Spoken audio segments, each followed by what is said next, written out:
All right, all right, all right. What's up, Alex? Man, it's been a month.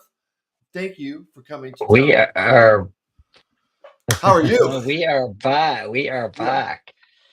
We Maybe are I need to put back. the camera, or I need to put the screen right here so I'm looking into it. Mr. Man, how's your summer? I can't believe August kind of came and went, didn't it? And here we are in September. We're back. We're live, baby. We're back. It went by quickly. Yeah, just kind of went by in a heartbeat. I think I took it a little bit slower. I've been going out more. You're Been exploring outside. San Francisco. Got some crazy stories I can share.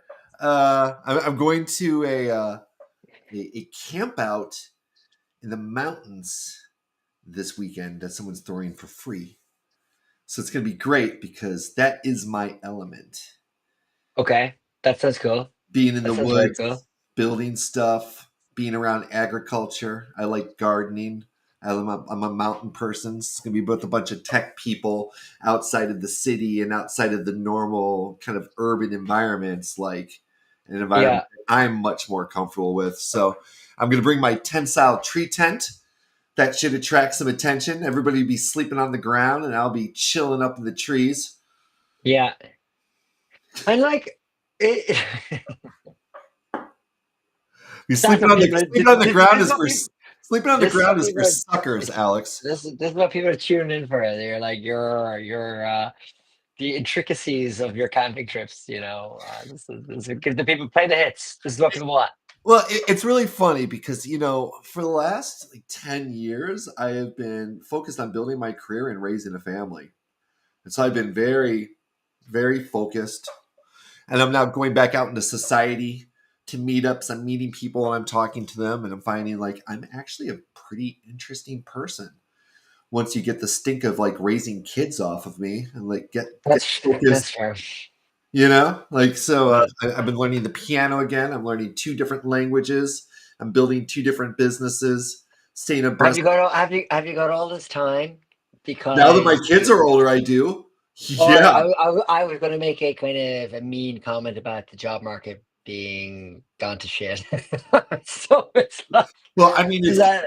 but to be fair, we just got out of August. Nothing ever Yeah, happens with August. Like one of my best friends is getting a job from a large consulting firm. It took them almost a month just to get this thing locked down and for him to get yeah. started. Not moving quickly, which is really funny because I don't know how they expect to survive in the age of AI. I think we're really to reinforce kind of where we've come from previously. AI landed with a thud. Every company freaked out. People started laying off tons of people. People have been very upset. And now, where do we find ourselves?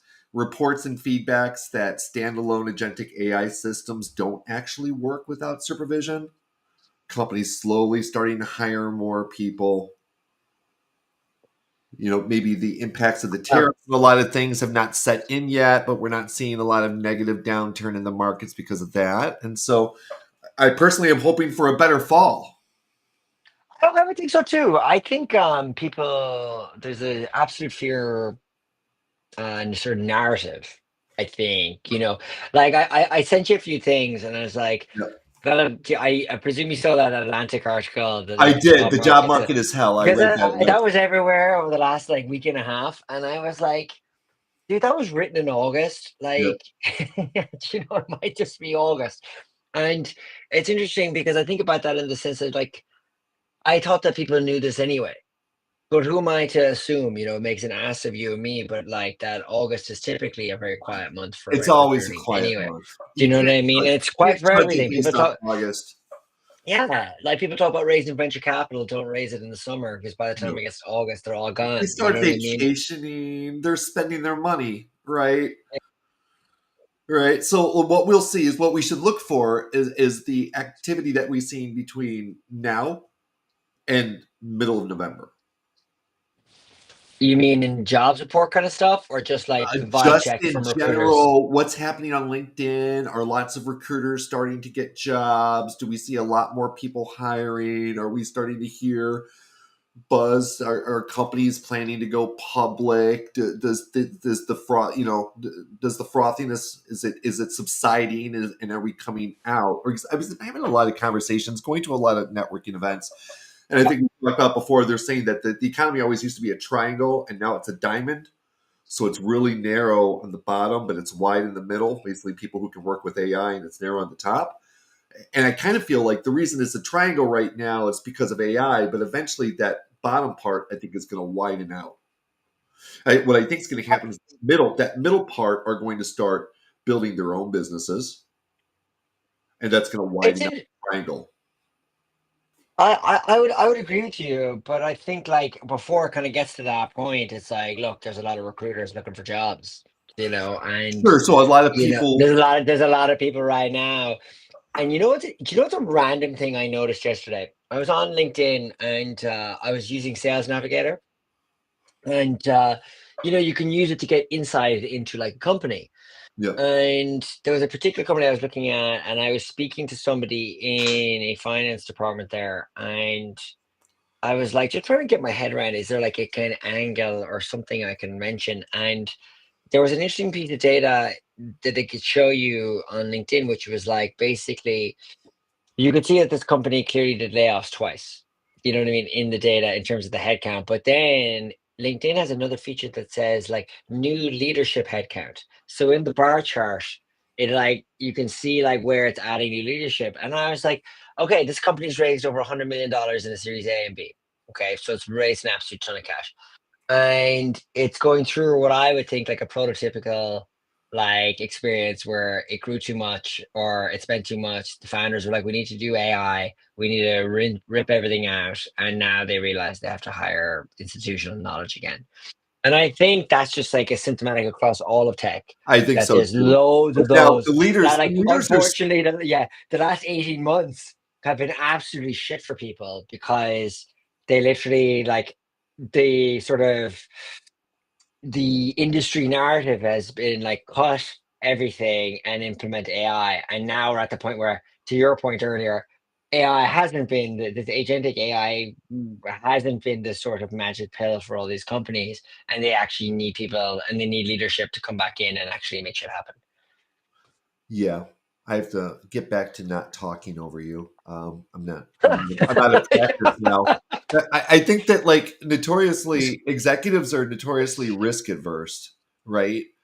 And so like I'll just say like I can count on one hand the number of real leaders I've worked for in business in 25 years. That's fair. I mean, I mean, real leaders, like people who I would trust to do the right thing when it is not popular, or you might be ostracized for it. You know what yeah. I mean? You know what I mean? So what we have, I think, is just a lot of managers managing by fear. And I think that's true in the world. Like, even if you go watch that great movie Margin Call, like, what is that? That is all a series of well paid managers managing by fear. Yeah, I guess, is the fear in this case that you lose your job and you're not going to The find fear is another you one? lose your job. The fear is you don't get your bonus. The fear is your peer is promoted above you. The fear is the people underneath you coming for your job. I mean, Do this you know is what? the traditional system that we've been raised in. I mean, That's always been this the, is the yeah. world as it is. I I was chatting to a friend of mine who works at like not a FANG, but basically a FANG, like a publicly traded one. And he was like, "Oh, I've done a couple of interviews, but like I hate the job I'm in, and I'm pretty sure they want to fire me, Yeah, but I kind of want to get ahead of it yeah, just in case." And that's he's like, smart. I don't even know if the jobs I'm applying for are real. And then the interviews I'm doing, I don't even know if the interviews for the jobs I'm doing are even real themselves. That everyone is just the recruiters on the other side are like pipelining or something almost. And I've like heard that, not just from one, but I've heard that from so many people. And I wonder if you were in your mid to late 30s in a large publicly traded tech company, that must be a daunting place to be in because it's like if you're cut, like where are you going to end up? Like how long is it going to take you to end up somewhere I decent? mean, You if know you're in your that would meet 30s, you're that would probably in meet the your best expectations. position. You're not going to face ageism if you're in your mid 40s. Do you come across that with your candidates now? If you're ever speaking to candidates, I see ageism or as you yourself? oh, I experience ageism and I see ageism and I think it is absolutely the most insane thing I've ever heard of. Like why don't we spend some time actually thinking about workforce development? Well, I think I talked about this before. I've created a talent framework I give to companies. Most people don't want to implement it, though it becomes a force multiplier for their business, especially as they scale. Right? I've got one client who uses it. They're now they're going to be Netflix big within 5 years, bro. In terms of I impact, size, in terms of the talent that we bring in, it's a force multiplier. It keeps building on itself. They're the only ones who've ever invested in building the system as it should be, right? So we're going to see a lot of companies crumble and a lot of smart companies get built. It's always been who yeah, executes the best, and venture capital, tweaked it by dumping buttloads of money on people so that they could execute faster, but it didn't necessarily mean that they executed better. I mean more in the sense that like your framework that you're talking about there is that like investing in the people you have so you don't have to This is fire the them. new So model. like being yeah, well, This it's is not the even a new new model. model. I feel like this is kind of like what should be, but now that's where we're at. Look at Companies that say you're working with, Minnows. Minnow go raised on. over $20 million. Yeah, They're 23 people. Look at Substack just raised yeah, another $100 million. They are just barely over 100 people. yeah. And so, but I guess the question I have is, are they investing in their people as well? Like They when you say should like be. invest in Probably people, not. you mean like training, or it's just the fact that like companies can be a lot leaner. Going back to what we said probably in episode one of our pod, that there's going to be far more, there's going to be 10,000, 1,000 people companies as That's it. opposed to 1,000, 10,000 That's people companies. You know what I mean? So like, is it a question of investing that the companies still care about you, or do we have still a capricious environment for hiring and firing? It just so happens that companies can be bigger, valued more I'm quicker seeing a with less ton people. of stories of young people starting to make obscene amounts of money utilizing all these various platforms and arbitrage opportunities. And honestly, like if you look down at like Los Angeles, there's like old movie studios that are sitting vacant and stuff. Like at some point, like large YouTubers are going to start buying those things, right? Like business is just going to shift and evolve. Right. Like, I mean, personally, like I work inside entertainment and media, which is funny because I never in a million years would imagine that I would be. And if you look at what's happening in Hollywood, all the power was congealed around like five large industry players. But now, with the advent of technology, they've built all these platforms. There's now white label solutions. If you've got an idea for a streamer and you can get access to content, you can build your own thing. And it's democratizing everything. But what that's going to do ultimately, I think, is it's going to make Hollywood like 100 to 1,000 times larger than it is today. Because like, look at over the last 15 years. At a certain point, we started finding out that video games were 10 times bigger than Hollywood. You remember reading that and Yeah. going, the fuck? How is that? Well, how is that? Because they didn't come in with any of the business debt. They didn't come in having an old business model that made them a ton of money that they had to support and entrenched industries and players or entrenched technology investments. They were able to just come in and build new platforms right off the start. And then they figured out how to monetize those platforms, right? If you look at like League of Legends, if you look at the whole like e-gaming industry, which is like blowing up, it is making a ton Yeah. of people a ton of money. And so it was just inevitable that that was going to happen to Hollywood and media and entertainment. And that's what's happening now. They spent the last 12 years, the big ones, building the technology. They're now starting to figure out the business model. But what it's doing is that technology democratization is lifting the water for all boats. So now they can start to venture and splinter out, and people can specialize, right? You get things like Angel Studios. You're starting to get like a lot of religious people popping up and stuff like that. I personally think someone should start a streamer that crowdsource and gets people to invest in finishing series that got canceled from the other ones. Like, I think that's going to be at some point. I don't even know what that Well, means, think about it. but Like, your favorite show gets I guess, canceled, right? And you and all the fans organize and you convince this streamer, like, you get, like, okay, we got this amount of interest. Will you put it on your site and then have people vote on it? And if enough people vote, then that streamer would contact those creators and continue that, would buy it if they could. I You know what I see. mean? Or they I would tell the see. fans definitively, listen, they're not releasing the rights to this. We're never going to make any more of this. This is dead. Oh yeah, I remember we spoke about this with like Yeah, Westworld like back in the Westworld, day, like actually, HBO. I which want to it watch that with just my kids. I've got to buy the DVDs in order to watch it now. It's dead. They killed it. And they killed it yeah, because of um, what's the word? rights, It's the money's the residuals. word. I don't It's the even know, residuals. but It's something the like that. residuals. Yeah. It's like the points that the creators get on the back end of it, so that they get money from it being in global distribution. Like they wanted to cut those because What those the people who created that went to a different streamer. So they're are you doing? Are you doing a lot of media, sort of entertainment, sort of a ton recruiting right at the now. moment, It's a or ton is it right now. just like, It's on. yeah, is that just because I'm curious? Because we've never actually spoken about it in this kind of. You seem very It's passionate interesting about because it it's today, and I'm changing like, so oh, much. have briefs come your It's way? changing so much. I mean, there's fundamental changes happening. Well, like look at Substack, right? Like Substack is now the verb, right? Like Substack is Yeah, becoming the new platform for global media, and it's just getting started. yeah. Right, and so we're at this we're living at this really crazy inflection point where the systems and the platforms of the future are being built right now upon basically the underlying structure of like the Googles and the Facebooks and all those and taking a look at like Meta and they're hiring all this AI talent. Meta is known for not being creative. They had one good idea once and then they made a lot of money and they started acquiring.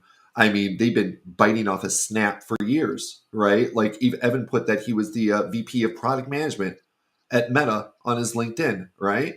So them buying a whole bunch of like AI people doesn't necessarily mean that they're going to win the super intelligence race because they don't have the creativity or the ideas to. They don't have the visionary. It's more and That's more fair. going to be who's the visionary, who's the storyteller, who's the community builder, right? I think that's what people are yearning for, personally. And but like, I guess in terms of hiring, because you see, like, because I feel like the narrative in sort of entertainment is that most people are unemployed in that space, and it is Right kind now, of right very much now they leaving Los are. Angeles. Right But now they are. yeah, Because right now the so old what do you mean world by is right now? So crumbling like, while what's the your new take on world is hiring being there? born. But the new world is not like moved up and cemented in place and had all the nice stuff built up around it and the infrastructure, right? That's all going to happen over the next 3 to 10 years. And then with Okay, that okay, that's comes enough. will come more and more opportunity, right? Because like the people with money are risk adverse and they really only want to invest in you when they think that you're a sure thing. And so I think what's happening right now is we have an entire new creative world being born. The stuff that I'm seeing in my feed now, man. Like I Yeah, just saw a dude who's making videos, basically living my everyday life, just being really friendly and nice and engaging to people and like making people smile. Like that's how I live every single day, bro. This guy is making videos of it and just popped up on my YouTube feed. Like we're entering into just a completely different world in so many different ways. and like, I guess because if when people listen to like our pod, like, it sounds like a month ago you were not bullish. Like I remember the last call we did, you were kind of like a bit fucking hell. This is a bit quiet, and it feels like And this is the last one we did wasn't even in August. Yeah, it was in July. So like it was the last week of July. So I guess my question to you is, you've seen a real vibe shift, and is the vibe shift like, do you feel momentum personally, or are you seeing momentum? If other recruiters are listening to this, should they be feeling as bullish as you are appearing right I'm now? seeing people, a lot of recruiting leaders being hired into jobs.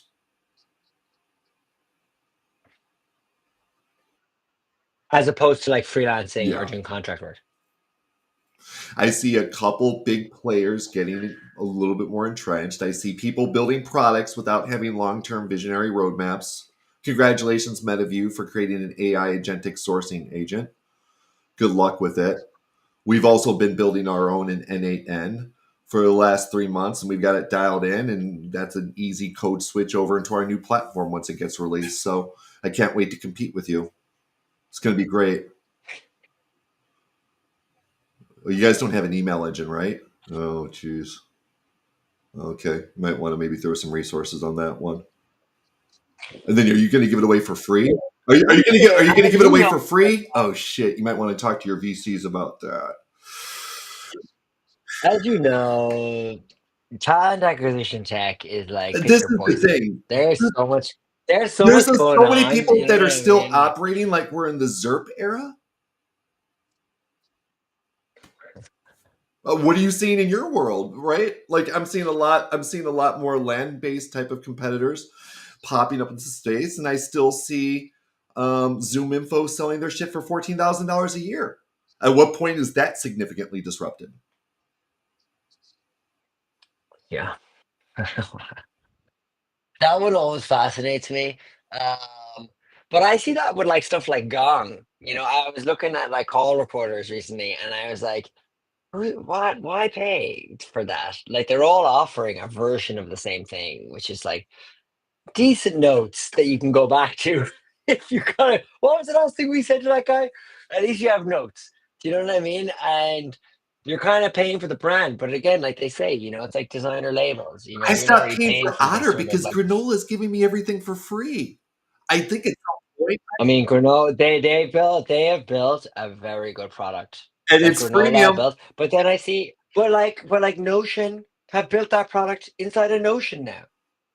So it's the exact same product, which is the desktop recorder, but it does it into your notes and stuff, of which I tried out today, and I was like, this actually So, isn't so you bad. see, there's all these So different like, tools and ways that you can build. People can use Notion and those tools if they don't have a server.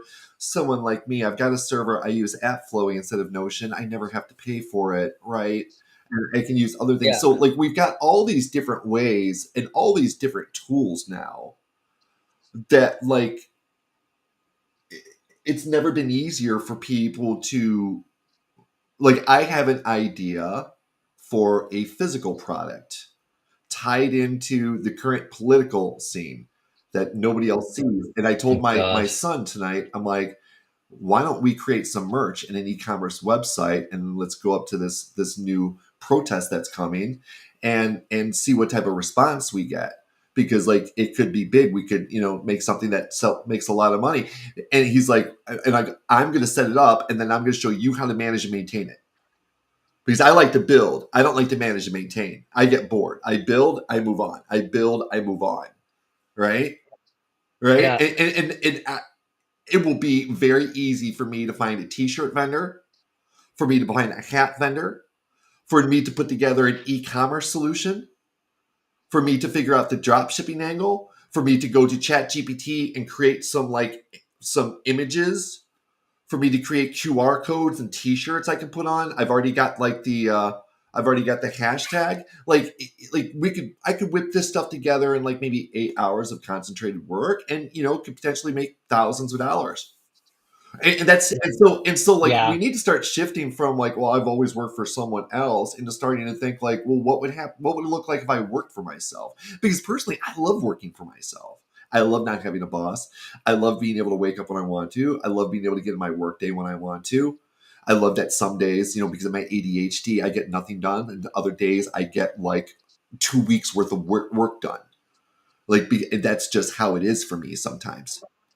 our recruiters in this listening experience, are they looking at you going, "Fuck, I need your sort of They need to listen to me. fairy Well, dust no, they need to listen motivation," to me or so I can like teach them how to be fractional recruiters. So I went to this so I went to fractional this recruiter? I went Okay, to here we this go. Exactly. party. It was really funny. It was in San Francisco. It was for some cryptocurrency called Block. Like it was all like crypto punk. It was a bunch of like tech dudes and burners. It was a very Okay. very interesting evening. They had like poker, but we weren't paying for money. And then like I'm sitting down at the poker table, and this dude told me I look like Ryan Gosling, which always makes me laugh. I very occasionally have people tell me that, and I'm always like, I can think of worse people to compare me to. Thank you. I don't know what Yeah, you want me there to are say. worse people to Yeah, be compared maybe I to think so. than like a handsome Yeah, but bastard, then you know? later on, that guy came up to me. He's like, "Oh, so what business are you in?" And I'm trying to get better with my pitch, and I'm like, "I'm in relationship intelligence." And he's like, "Oh," I'm like, specifically data mobility. Like, you got to really break it down, of course. And he's like, "Oh, I'm a recruiter." I'm like, "Oh, cool." And he looked at my profile. He's like, "Dude, could you help me be a fractional?" I was like, "I can't figure out this fractional recruiting thing." I'm like, "Oh, dude, yeah, I have that down. I got you. I'll tell you everything I know." And so I think that's ultimately we're in this world now where we're in a triangle. Eventually, the triangle is going to turn into a much bigger pyramid. A lot more people are going to be building businesses. A lot more things are going to be happening. I think there's going to be a lot more in real life businesses.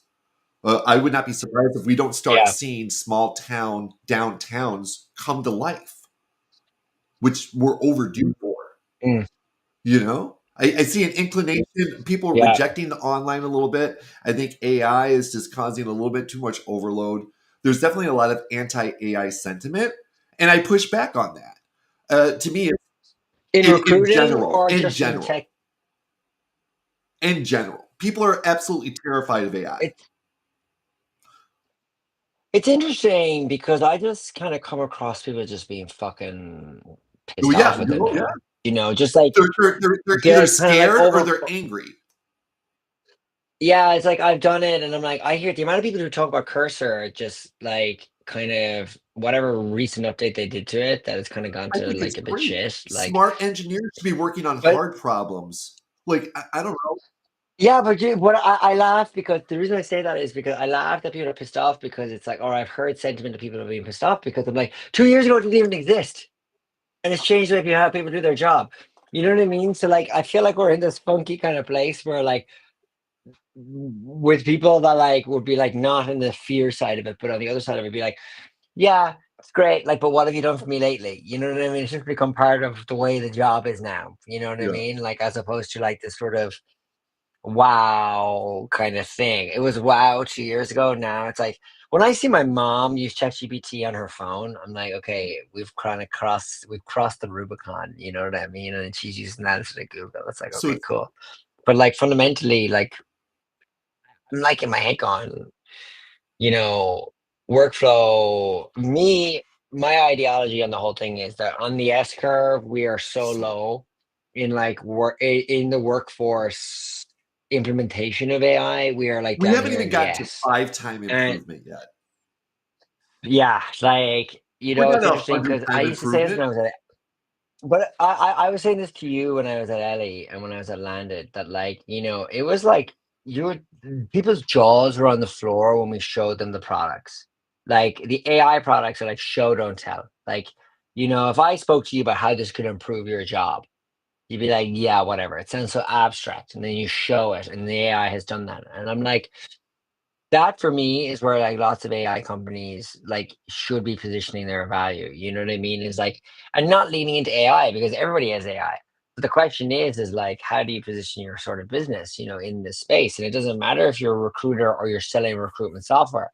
Do you know what I mean? It's like, okay, cool, but like how is this actually kind of leveling like the 5x, the 10x improvement? And it's not like if I think of like an ATS, okay, like something like a greenhouse, okay, and I don't want to shit on them because they're great, okay, They're and the fine. product is good, but like they're fine, it's fine, Are but they like worth there's a million $7,000 a ATSs. year? Yeah, well, that's the thing, and there's like a It million of might them, be and time they're to all lower kind of your the same. prices, So you, people. okay, like I mean, so you're a Yeah. buyer, okay? Do you really care deep down, like if you already have implemented greenhouse and you're taking a demo with Loxo. Loxo is probably not a good example because they're really hyping up their AI, but like a kind of typical sort of ATS, like a workday ATS, okay? Like you're taking a demo with them, you're like, been there, done that, I've seen this. Like, I'm not like cool, you're an alternative to, oh, that's a nice button over there. The same cannot be said for any AI product. And I think that's what's really cool about like where we are as a sort of like industry, like in tech, which is like we get like until you see, and we're so early doors that there's already a way to go, wow, that'll change the entire way I do my job. We're The not even problem is close to in that. oh, I know. And We're with the thing is, Web it 2.0 only, platforms that are like baking AI and doing simple shit. It's not even like there's some platforms that have been completely built around AI, and it's all through the prompt. But the prompt is it's the DOS C colon slash slash from the early days of the computing. yeah, It's just an like, updated version of that early DOS user, or like if you do command line Linux type of work. That to me, that's what an LLM prompt is. Now it's a little bit more user friendly, but it's still just a box. 1,000%, 1,000%. And I think, like, honestly, like, we're It's so so early in early. this. And really, I think as well, just the way how companies adopt it, like, I would struggle to say, like, Robert Half or Michael Page or whatever. Okay. So these large recruitment companies, okay, how they could implement it is probably nearly impossible. They're, You know what I mean? It'll take a long time for they are them to going implement it, to let an AI they run are through them. going to slowly whittle down their workforce while they sit Well, they on their just won't be able to pile of compete with something like money, an AI. and they're going to make big investments in disparate technology platforms that they are then going to try to integrate together because they don't fundamentally have somebody Yeah. who understands building technology in their leadership ranks. I mean, this is it exactly. That's the And, point and I'm making, ultimately where it's like, they're gonna you cobble know, together some type of like Frankenstein concoction and something that was built for the utility that their customers really need from the ground up as a unified platform that does everything that they offer and then some for like nothing or a fraction of the cost, is just going to completely demolish them someday. I mean, that's what I'm yeah. building, right? I- Building the foundation platform for an ecosystem that kills those companies and allows every recruiter to make themselves their own business, right? Whether you're working for someone actively full time, or you're working contract, or you're working embedded and fractionally, you're doing the same damn job. Well, this is the thing. If you're doing fractional, okay, like realistically, if you take on, say, let's say you're a fractional Yeah, TA, like, well, how many clients could you even possibly I have at mean, any one time if they're pre like AI or post invest AI, like venture like back? post AI or pre AI. Sure. I mean, it was limited by the amount of people that we could hire and train. Post AI, we're building an agentic AI sourcer right now at N8N. We use it for all of our sourcing. We've not had to hire anybody, and we've like doubled our clients, and we're performing fine. And we could probably double our clients again.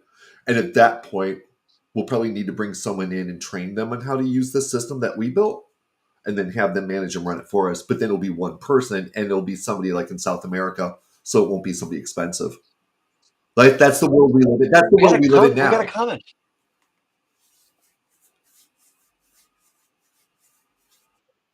I just don't think there's enough people who know how to use N8N or any of these sort of workflow optimization tools in the first place in a lot of companies, or have We the use it. responsibility to It's make it awesome for happen. prototyping. So like when we first Oh, but got I'm saying, but started, you're like you're in startup oh, mode. You know what I mean? But if you're a Robert Half, even you have money and resources. You make a small team and you empower them. You find a leader, you someone who's got a vision, you give them resources and you leave them the fuck alone. It's not that difficult. It's like executive egos, politics, BS, unneeded human drama, But like while you're doing all that stuff, like people like me who's got the same waist size I had in high school, barely eats because I'm so lean and hungry, are like building. Like that's it. That's But what's happening right now. that's punchy. But I will say this, given that in time we got a comment, We we got actually a got a comment. comment on the live Wow. stream. We did. Oh, Douglas. Douglas, Yeah, like, can you hear our Douglas restaurant? is my boy. We, Companies will integrate AI so poorly that they'll have to remove it by the following year. Duolingo got killed by their user base for poorly integrating AI. Very good point, Doug. Absolutely. It is not just the product that you build, it is how you integrate, it is how you train, and it is how much your employees get usage out of it. Like all those are factors. Alex, how many times have you seen a company buy some expensive software and then people only use like 20 or 30% of it? I mean, that's just the nature of buying it. It's wild. It's wild. And then this is why people talk about Of usage-based pricing course. now Of becoming a course. thing. Especially with AI. So, I mean, let's not go down the rabbit hole of how pricing is going to change in the next 2, 3 years, but we'll see a lot more of usage-based pricing become something because, I mean, of that kind of just like Salesforce bloat, like buying Salesforce Marketing Cloud. I've never seen it ever implemented correctly. And I think I saw something last week that basically in the Salesforce quarterly figures that Marketing Cloud is the thing that's dragging the whole thing down. It's like an anchor around their neck. It's But tech I debt. do think as Yeah. well, Tech debt, business debt. Yeah. yeah, it's just shit, And I think it's interesting. I actually think this is a really good comment by Doug, though, that like people will integrate it poorly, that they're going to have to rip it out and basically do it again the following year. And Some other executive will you get a kind of see job. that. You see that Oh, God. already. But this is what's happened where they've ripped it out, they've fired people, ripped out existing software, and then tried to replace it with an AI that's like, oh, you can replace humans with it. Like, this is why, like, even with something like Ellie, for example, like I remember somebody said that they didn't have to hire somebody because they used Ellie.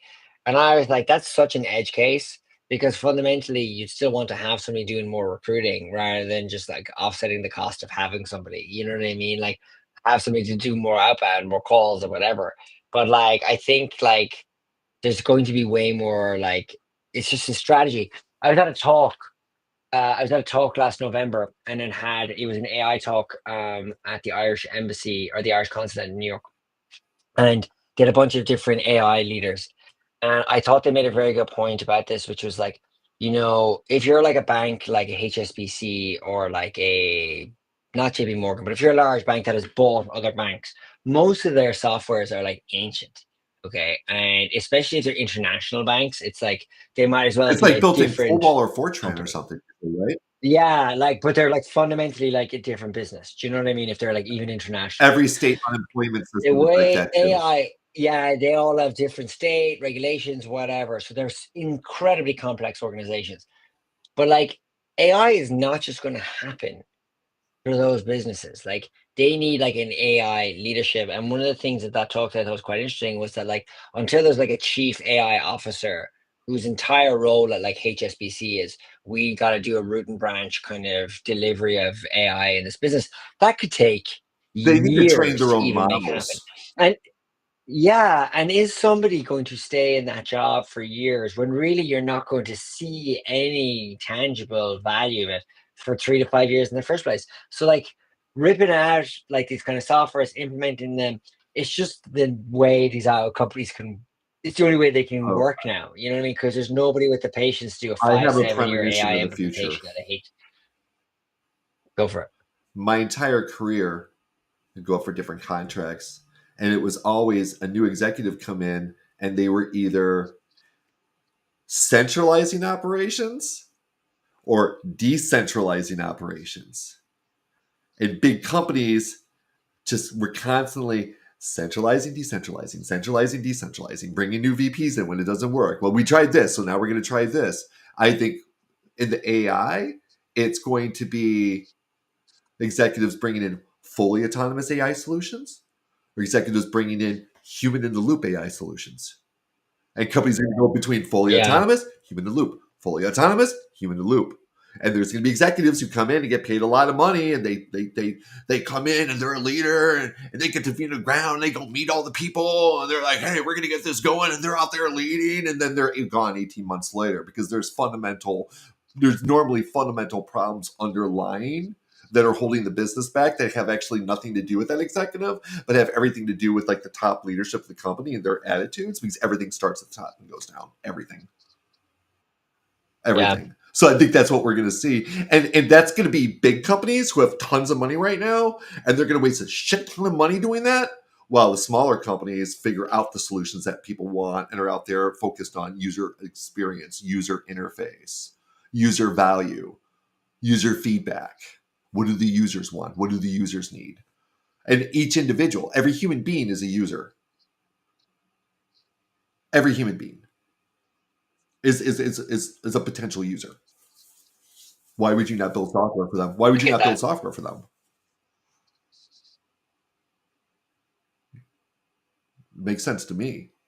So this is what's gonna. This big companies are gonna fall. Just like when I was growing up, like I never thought that GM would not be what it is today, or Kodak or something like that, right? Like Kodak, like was the biggest company in the world when I was a kid. And I'm definitely dating myself, but like the biggest company in the world, and now like what are they? They're like nothing. Yeah. No, I mean, I think that's a fair What, point what to do you make. think? What do you think But in the like, look, sales I mean, world? What's happening in go to market? I think if you're selling an AI product and you can address and charm the hype effectively, I think you'll do a very strong job. I think I was saying this to somebody recently that like it would be kind of annoying to be at a classic SaaS company right now that doesn't really have much of an AI offering, trying to drum up new business because there isn't really an appetite for any new sort of SaaS in most companies. Like there's enough bloat there, there's enough cost there that I think when you can kind of walk in and have a conversation that's led with AI, but you're not like kind of hamming up the AI, it's just like this is a workflow optimization tool. The amount of time you get back, there's enough curiosity. There's institutional leadership requesting that every team look for efficiency gains with AI. So now is the time to strike if it is like you are selling like an AI product, because whether you're in finance or talent acquisition or operations, leadership from top down at maybe the last offsite you're at has said that everybody needs to like basically look at AI. So departments that haven't really had budgets for these kinds of things before, like talent acquisition, like finance departments, non-revenue generating kind of departments, they now have money to spend if you can pitch them that your AI product is really good. So I think we're in a very kind of interesting place for a lot of AI onboarding. So there's a lot of time to build a moat if you can innovate your Alex, way through how that. would somebody effectively evaluate the quality of an AI product? That's a good question because I don't think the users and the buyers in an AI product are necessarily the most AI competent people. That's not their job. That's not their background. An accountant is not necessarily going to be amazing at AI, nor is a recruiter expected to be like awesome at like AI. Are they looping I IT guess in? like Are they getting technical people I involved who are really I bringing, IT typically gets roped in from a compliance and security perspective, like not what from a quality of models, product perspective? where's no, the quality of product is the end user. How So would like the the end user recruiter know? or well, the end user is like you, the buyer. Yeah, but how would they Like know? I the mean, like, IT team. here's my point. Like, I use modern. If you give me a second, Okay, if you give me a second, I'll tell you. Like, how can you tell like if you're getting value for something or not? Like very simply, like if you spent your whole career writing notes and then there's an output that gives you your notes in 30 seconds in the format you want as a recruiter, like how could you not see the value in a product like that? The question is your own personal or your business elasticity to the price. Like, are you sticker shocked at $100 or are you sticker shocked at 30? I always thought that like something like Ellie, when we had a customer signed up, that it was criminally underpriced because it's like the value is there immediately. Like you see the value of a product like that, but like you want your in, so you get the customer in like that. It's the same with like when I talk about like sort of accounting and finance products that I'm kind of noodling in at the moment. Like the accountant isn't necessarily going to be like wowed by like an AI. It's more like the outcome of the AI. So take collections or receivables. If you got outstanding debts and you need an AI to chase that, if you're going to write off 30% of your collections per annum because you can't be bothered chasing it, or it's too much of a institutional burden to even try and get back most of the money that you have, small dollar amounts, but they all manage up to like whatever. If you let loose an AI that can claw that back and reduce, the say, your DSO by like 50%, I mean, there's value right there.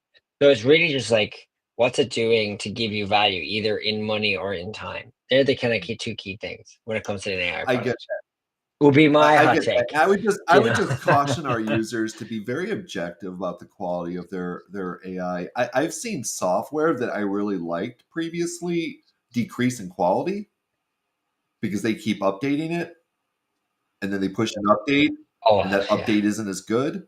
Uh, I see a lot of products, and it's giving me. And if I'm just, it's very easy to just copy and paste. Like if you use an AI note taker for phone interviews, and then you're going, and like what I do is I just keep the feedbacks open, and then when I've got a block of time, I'll go through all the AI notes. I'll take the information, I'll copy and paste it over. I'm starting to see the AI note takers getting lazy, not being comprehensive, not giving me. So I think it's still very important that you read what the AI is giving you, and not just get lazy and copy and paste, because I'm seeing yeah. But you decreases go in from quality. writer to I'm seeing editor. decreases in quality in very Yeah, noted products out there that are leaders in the market. And it's just a good thing to keep in mind that these systems, yeah, they're the worst that they're ever been now, but maybe not necessarily.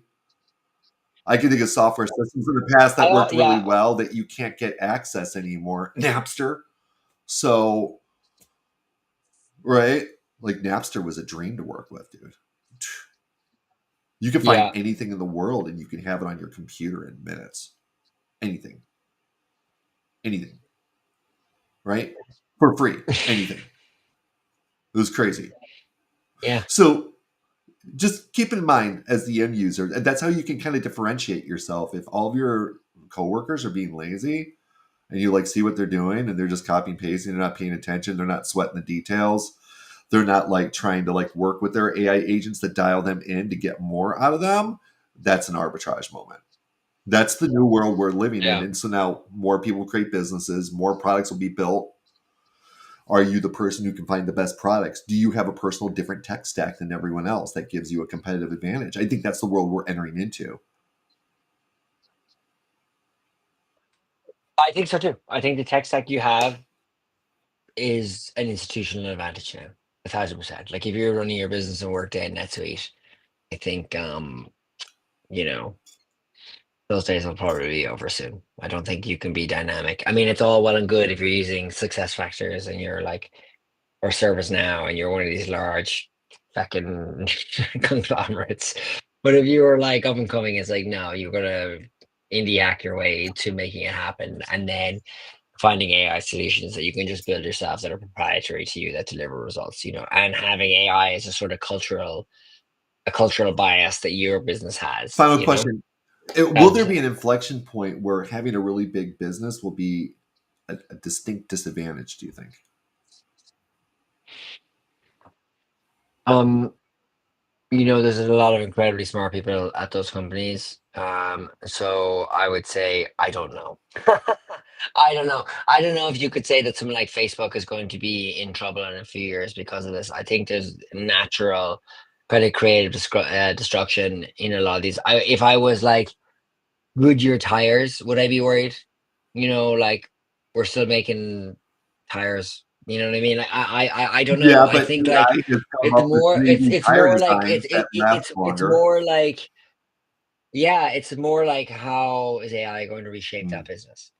Like, does Goodyear need 15,000 Or people? are they smart enough to use Could it AI do to the same? reshape their business, or will somebody come along and do it? Yeah, like, you know what I mean? And can somebody else create a different one? I don't know, but I think I think it goes back to our original show thesis, which is that, like, there's probably gonna be like 10,000, 1,000 people So I mean, companies there's so many in arbitrage 1,000. opportunities. So let's say you're like a late 30s employee in some type of strategic function inside of a pretty large corporation, and you see fundamentally like what they need to build, and maybe you try to like get internal resources to build it, and nobody does. So you start Yeah. to build it as a side hustle and then go talk to some VCs and they're like, listen, I'm working inside these guys. Nobody sees I'm building this and it's already starting to work. Like, give me some money. We can build this and probably get a quick turnaround. They're going to acquire me.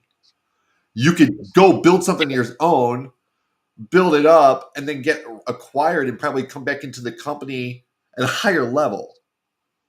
That used to be the Yeah. joke at Google. Like, if you wanted to get promoted, leave, start a startup, have Google acquire it, and come back, and then you can get promoted faster than if you just stayed there. Yeah, not a bad setup. All right. It's been 50 minutes.